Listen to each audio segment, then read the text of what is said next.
Alors les transmusicales se sont lancées dans le Greenlight. Le Greenlight, c'est un dispositif de lumière économe en énergie. Les transmusicales se sont lancées ce défi parce que depuis 2005, on est engagé dans un agenda 21. On est très engagé dans le développement durable et c'était une façon pour nous aussi de marquer notre engagement sur les économies d'énergie notamment. Ça s'est fait grâce à Spectaculaire, qui est un partenaire lumière, un partenaire technique du festival depuis très longtemps et qui nous a proposé de tester, d'équiper nos scènes avec ce dispositif. Et c'est vrai que Béatrice Massier et Jean-Louis Brossard ont souhaité effectivement faire cet essai pour concrétiser les valeurs de notre agenda 21. On a, depuis une dizaine d'années, effectivement diminuer la consommation électrique sur les scènes, mais aussi sur les illuminations, d'à peu près 10 fois. Donc on est dans un rapport de 1 à 10. C'est extrêmement conséquent. Les Trans, c'est bien connu, c'est un festival qui défriche, une sorte de laboratoire, et on a proposé de faire une expérience, de faire une scène 100% Greenlight.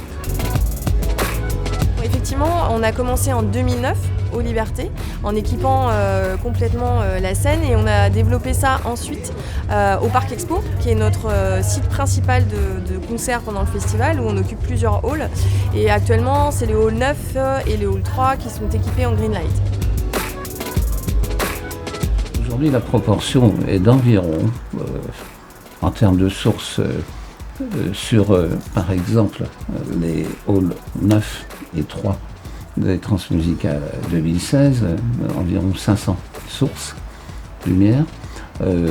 On est quasiment 50% de sources de basse consommation et 50% de sources type lampe à arc, et puis un résiduel d'halogène qui vient là, mais pour le côté un peu fun, souvenir, pour la mémoire, un petit peu. Ce qui donne une richesse nouvelle aussi.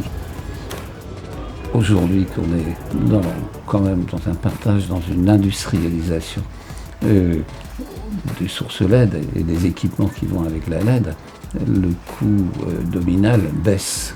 Donc aujourd'hui, la pertinence économique est là.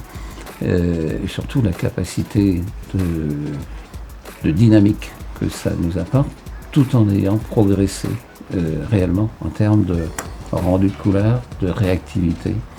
On a aujourd'hui des sources qui consomment peu et qui sont très performantes. Ce qu'il faut prendre en compte pour développer le Greenlight, je pense vraiment, c'est le travail qu'on fait avec la technique, les régisseurs et les techniciens. Ça demande un peu de pédagogie, d'accompagnement pour leur montrer qu'on peut avoir le même résultat. Il faut aussi travailler avec les artistes qui, dans leurs fiches techniques, parfois précisent des demandes de lumière plus traditionnelles. C'est travailler avec eux et ne pas imposer en fait.